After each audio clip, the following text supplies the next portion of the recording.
Bobby Knows Best by Catherine Sully.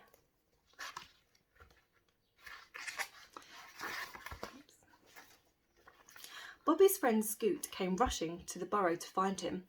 "I saw a fox," said Scoot. "A real live fox." Bobby had never seen a fox.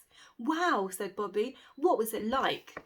It was, said Scoot, "scary." Bobby thought Scoot was boasting. When Scoot had gone home, Bobby went to find his mother. "Mum," he asked, "have you ever seen a fox?" "Oh dear me, yes," said his mother, "and I never want to see those big sharp teeth again," she added. Bobby shivered.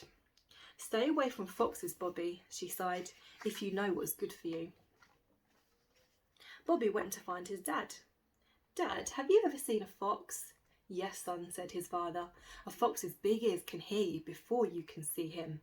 "Stay away from foxes, Bobby," he warned, "if you know what's good for you." Bobby shivered. Bobby asked his grandma, "Grandma, have you ever seen a fox?" "A fox?" asked his grandma, who was a little deaf. "I've seen a fox all right, and I've seen his big sharp claws." Bobby shivered. "Stay away from foxes, Bobby, if you know what's good for you." Bobby went to find his grandpa. "Have you ever seen a fox, Grandpa?" he asked. "Oh yes. If you see a fox, lad," said Grandpa, "this is what you do. Stay very still. Find the nearest bolt hole, then thump your foot to warn the others and run for it. Don't run in a straight line, go in a zigzag. That'll slow old Mr. Fox down all right." Bobby shivered. That night, Bobby lay in bed. Everyone had a story about a fox except for Bobby. "I've got big ears too," he thought, "and big claws and teeth. I'm not scared of a fox." So Bobby crept out of the burrow in the moonlight and set off on a fox hunt. The next morning, Bobby's mum called him for breakfast. She looked all around the burrow, but he wasn't there.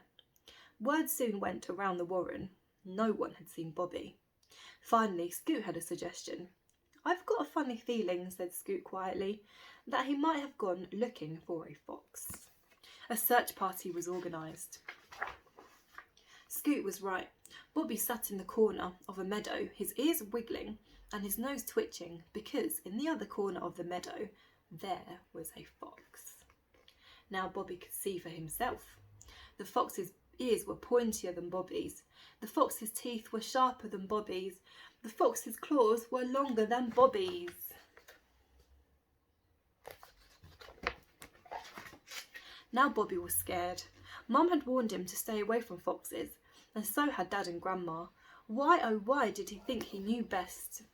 Just then, out of the corner of his eye, Bobby saw a familiar pair of ears. "Scoot's come to find me," Bobby thought, "and now he's in danger too." Bobby fixed his eyes on the fox and sat very still. The fox sniffed the air. More ears appeared above the grass. The rabbit search party spread themselves out across the meadow. The fox was confused, but Bobby knew what he had to do. He remembered what his grandpa told him. Bobby spotted the nearest bolt hole. He thumped his foot. At the signal, all the rabbits set off running in every direction towards bolt holes hidden around the meadow. Bobby ran for his life, zigzagging to give the others a time to get away.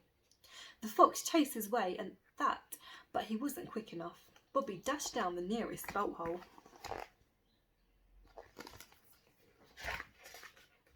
Back at the burrow, Bobby waited for his mum and dad to tell him off, but they were just happy that everyone was safe. And Grandpa even said, "Well done, lad, you showed Mr. Fox down all right." Later, Scoot came over. "You were really brave," said Scoot. "What a great fox story to tell the others." "Agreed," said Bobby, "but I think I'll stay away from foxes from now on. It was scary."